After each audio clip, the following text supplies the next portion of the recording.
नमस्कार, स्वागत है आप सबका राजनीति के इस अखाड़े में। मेरा नाम है अजय सेठिया। मित्रों, उत्तर प्रदेश में लोकसभा की 37 सीटें जीतने के बाद अखिलेश यादव ने नया टारगेट सेट कर लिया है। उनका अगला टारगेट उत्तर प्रदेश में सत्ता हासिल करना तो है ही, लेकिन उत्तर प्रदेश के चुनाव तो 2027 में होंगे। उसमें अभी 2.5 साल का वक्त पड़ा है। तो इस बीच उन्होंने एक बड़ा टारगेट भी सेट किया हुआ है, जो उससे भी बड़ा टारगेट है। उनका टारगेट वह है जो उनके पिता मुलायम सिंह यादव कभी भी हासिल नहीं कर पाए। वैसे तो मुलायम सिंह यादव कभी लोकसभा की 37 सीटें भी हासिल नहीं कर पाए थे, तो उस हिसाब से देखा जाए तो वह अपने पिता का रिकॉर्ड तोड़ चुके हैं। उनका अगला टारगेट समाजवादी पार्टी को राष्ट्रीय दल का दर्जा दिलाना है। वैसे लोकसभा में सीटों के लिहाज से 37 सीटों के साथ वह भाजपा और कांग्रेस के बाद तीसरे नंबर की पार्टी है। देश में वोट प्रतिशत के लिहाज से भी वह तीसरे नंबर की पार्टी है। लोकसभा में तीसरे नंबर की पार्टी होने के बावजूद, देश में वोट प्रतिशत के हिसाब से तीसरे नंबर की पार्टी होने के बावजूद उसे राष्ट्रीय पार्टी का दर्जा हासिल नहीं है।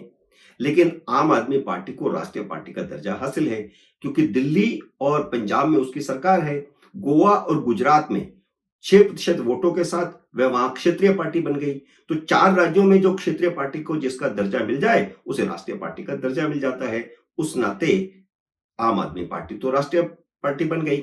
लेकिन समाजवादी पार्टी, जिसकी 3-3 4-4 बार उत्तर प्रदेश में सरकार रही है, कई राज्यों में उसके विधायक भी रहे हैं, इसके बावजूद उसे राष्ट्रीय पार्टी का दर्जा नहीं मिला। जब से आम आदमी पार्टी को राष्ट्रीय पार्टी का दर्जा मिला है, तब से अखिलेश यादव के मन में यह कसक है कि उन्हें सपा को राष्ट्रीय पार्टी का दर्जा दिलाना है। सपा का महाराष्ट्र, मध्य प्रदेश, गुजरात और राजस्थान में विधायक रहे हैं। हरियाणा में विधायक नहीं रहा, लेकिन वोट प्रतिशत उनका ठीक-ठाक वहां पर होता रहा है। तो 4-5 राज्यों में उसका प्रभाव रहा। इसके बावजूद राष्ट्रीय पार्टी का दर्जा कभी भी समाजवादी पार्टी को नहीं मिला। और अब उन्होंने टारगेट तय किया है कि 5-6 राज्यों को टारगेट बना करके वहां पर वोट प्रतिशत हासिल किया जाए या सीटें हासिल की जाए, ताकि समाजवादी पार्टी को राष्ट्रीय पार्टी का दर्जा मिल जाए। और इसी रणनीति के तहत ही उन्होंने इंडिया अलायंस में समाजवादी पार्टी को शामिल करवाया था, क्योंकि कांग्रेस के सहयोग से और क्षेत्रीय पार्टियों के सहयोग से वह अगर दूसरे राज्यों में घुस जाएंगे और वहां वोट प्रतिशत हासिल कर लेंगे या सीटें हासिल कर लेंगे, तो उन्हें राष्ट्रीय पार्टी का दर्जा मिल जाएगा। उसी रणनीति के तहत अखिलेश यादव ने हरियाणा, महाराष्ट्र और झारखंड विधानसभा चुनाव में कांग्रेस से सीटें मांग ली हैं। ये यूं कहें कि उत्तर प्रदेश में चुनाव गठबंधन करके कांग्रेस को फायदा पहुंचाने का मुआवजा मांग लिया है। हरियाणा में चुनावों की घोषणा हो चुकी है, तो अखिलेश यादव ने कांग्रेस से मुस्लिम यादव बहुल 17 सीटों में से 5 पर दावा ठोका है। हरियाणा के अहीर खुद को यादव कहते हैं, तो वह मानते हैं कि वे तो यादव हैं ही, इसके अलावा इस पूरे इलाके में मुस्लिम भी काफी तादाद में हैं। तो यादव मुस्लिम का जो गठबंधन है, उससे उनको फायदा होगा, वे सीटें आसानी से निकाल सकते हैं। हालांकि भूपेंद्र सिंह हुड्डा ने उनके दावे को नकार दिया है, लेकिन राहुल गांधी के लिए उनका दावा नकारना इतना आसान नहीं होगा, क्योंकि मध्य प्रदेश में ऐसा ही हुआ था। जब कांग्रेस ने अखिलेश यादव का दावा नकार दिया था लोकसभा चुनाव में, तो अखिलेश यादव ने अपने उम्मीदवार खड़े कर दिए थे, जिसका नुकसान कांग्रेस को हुआ था। तो इसलिए राहुल गांधी के लिए अखिलेश यादव का दावा नकारना आसान नहीं। आने वाले 1-2 दिनों में पता चल जाएगा कि कांग्रेस कितनी सीटों पर राजी होती है, लेकिन यह तय है कि कांग्रेस निश्चित ही हरियाणा में समाजवादी पार्टी को सीटें देगी। और अगर कांग्रेस सीट शेयरिंग पर राजी ना हुई, तो अखिलेश यादव गुरुग्राम, महेंद्रगढ़ और रेवाड़ी की 10-12 सीटों पर तो उम्मीदवार खड़े करेंगे ही। अभी 13 जुलाई को मुंबई में अखिलेश यादव ने महाराष्ट्र इकाई की बैठक ली थी। इस बैठक में उन्होंने कहा कि समाजवादी पार्टी महाराष्ट्र में विधानसभा ही नहीं, विधानसभा तो चुनाव लड़ेगी ही, महानगर पालिका, मुंबई की महानगर पालिका का भी चुनाव लड़ेगी। यानी वह उद्धव ठाकरे की शिवसेना से भी सीटें मांगेगी। और साथ में उन्होंने यह भी कह दिया कि अगर गठबंधन में सपा को नजरअंदाज किया गया, तो अकेले ही सपा चुनाव लड़ेगी महाराष्ट्र में, पूरे विधानसभा में, और मुंबई महानगर पालिका में भी। वैसे यूपी विधानसभा चुनाव में 113 सीटें हासिल करने के बाद सितंबर 2022 में जब समाजवादी पार्टी की राष्ट्रीय कार्यकारिणी की बैठक हुई थी, उसी में पार्टी को राष्ट्रीय पार्टी का दर्जा दिलाने का लक्ष्य तय किया गया था और उसी लक्ष्य को तय करने के बाद ही अखिलेश यादव ने रणनीति बना करके इंडिया अलायंस में खुद को शामिल किया। सपा को अगर यूपी के अलावा 3 और राज्यों में क्षेत्रीय पार्टी का दर्जा मिल जाए तो सपा को राष्ट्रीय पार्टी का दर्जा मिल जाएगा। इसके लिए उन्हें 3 राज्यों में 6% वोट और 2-2 सीटें हासिल करनी पड़ेंगी, या फिर दूसरा विकल्प यह है कि 3 राज्यों में 8% वोट हासिल कर ले, भले ही सीटें ना मिले, या ऐसा हो जाए कि एक राज्य में 6% वोट और 2 सीटें मिल जाए और दूसरे राज्यों में 8% वोट मिल जाए, सीटें भले ना मिले। तो ये जो पूरा सिस्टम है, जिसके सिस्टम के तहत राष्ट्रीय पार्टी का दर्जा मिलता है, उसमें ये जरूरी है। 2019 में जब हरियाणा विधानसभा के चुनाव हुए थे तो समाजवादी पार्टी ने 17 सीटों पर, जो मैंने बताया अहीर और मुस्लिम बहुल वाली 17 सीटें, इन 17 के 17 सीटों पर उन्होंने उम्मीदवार खड़े किए थे। जीता तो कोई नहीं, लेकिन समाजवादी पार्टी को हरियाणा में 2.15% वोट मिले थे, जबकि महाराष्ट्र, मध्य प्रदेश और झारखंड में उसे 1% से भी कम वोट मिले थे।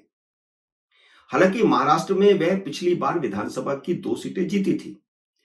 अब अगर इन तीनों राज्यों में इंडी गठबंधन उन्हें राज्य स्तरीय गठबंधन का हिस्सा बनाता है तो जो फायदा कांग्रेस ने उत्तर प्रदेश में समाजवादी पार्टी से गठबंधन करके हासिल किया, वह फायदा विधानसभा चुनाव में समाजवादी पार्टी को हो जाएगा। जहां तक उत्तर प्रदेश में सत्ता हासिल करने का लक्ष्य है, तो अखिलेश यादव को महसूस हुआ है कि उसके लिए कांग्रेस के अलावा मायावती का साथ आना भी जरूरी है। मायावती राजनीतिक दृष्टि से अपने जीवन के सबसे कमजोर स्थिति में है इस समय। उसका न विधानसभा में कोई सदस्य है और न लोकसभा में कोई सदस्य है, इसलिए मायावती का साथ आना असंभव नहीं है और अखिलेश यादव ने उनके प्रति कड़े शब्दों से परहेज करना शुरू कर दिया है। 2 दिन पहले जब भाजपा के एक विधायक ने मायावती को प्रदेश की भ्रष्टतम मुख्यमंत्री कहा और यह भी कहा कि भाजपा ने 3 बार उन्हें मुख्यमंत्री बनाया, लेकिन वह एहसान फरामोश निकली, तो इस पर शनिवार को अखिलेश यादव का आश्चर्यजनक बयान आया। उन्होंने मायावती का बचाव करते हुए कहा कि यह उनका अपमान है, तो एक सॉफ्ट कॉर्नर उन्होंने दिखाया। इससे मायावती को खुश होना चाहिए कि अखिलेश यादव इसके बावजूद उनके साथ हैं, तो इसे राजनीतिक हलकों में उनका दिल जीतने की कोशिश माना जा रहा था। अखिलेश मायावती नजदीक आते हैं तो भाजपा के लिए बहुत बड़ी मुश्किल खड़ी हो जाएगी यूपी में, इसमें कोई डाउट नहीं है। लेकिन दूसरे ही दिन सोमवार को मायावती ने कांग्रेस और सपा पर फिर प्रहार कर दिया। बावजूद इसके कि अखिलेश यादव ने गस्चर दिखाया, उस जस्चर के बावजूद मायावती ने फिर से वही बात याद दिला दी 1995 वाली। लगातार कई ट्वीट जारी करके उन्होंने कहा कि 1995 के गेस्ट हाउस कांड की वह घटना जब केंद्र में कांग्रेस की सरकार थी और समाजवादी पार्टी के गुंडों ने उनकी हत्या की कोशिश की थी। एक लंबे ट्वीट में उन्होंने याद दिलाया कि केंद्र सरकार ने उस समय उनका कोई बचाव नहीं किया। उस समय केंद्र सरकार को आगे आना चाहिए था, तब कांग्रेस की सरकार थी, लेकिन उसकी बजाय भाजपा के नेता आगे आए और भाजपा ने उनका बचाव किया और गेस्ट हाउस की घेराबंदी करके उनको गुंडों से बचाया। इस बयान से वह अलबत्ता भाजपा के नजदीक जाती हुई दिखाई दे रही है। और जहां तक आरक्षण का सवाल है, तो उस आरक्षण के सवाल पर भी वह अब भाजपा के नजदीक जाती हुई दिखाई दे रही है, क्योंकि भाजपा ने साफ कहा है कि वह सुप्रीम कोर्ट के इस फैसले को नहीं मानती और ऐसे संकेत मिल रहे हैं कि केंद्र सरकार पुनर्विचार याचिका भी सुप्रीम कोर्ट में डालने वाली है। तो इसलिए वह भाजपा के नजदीक आती हुई दिखाई दे रही है, समाजवादी पार्टी और कांग्रेस के नजदीक जाती हुई दिखाई नहीं दे रही। वैसे राजनीति में कब क्या हो जाए कुछ नहीं कह सकते। 2019 में उन्हीं मुलायम सिंह की मौजूदगी में मायावती ने अखिलेश यादव से चुनावी गठबंधन भी किया था। तो जो बात वह 2019 में भूल गई थी, 1995 की बात, अब फिर याद करने का क्या मतलब है? देखते हैं आने वाले दिनों में यूपी की राजनीति क्या मोड़ लेती है, मायावती की राजनीति क्या मोड़ लेती है। इंतजार करते हैं।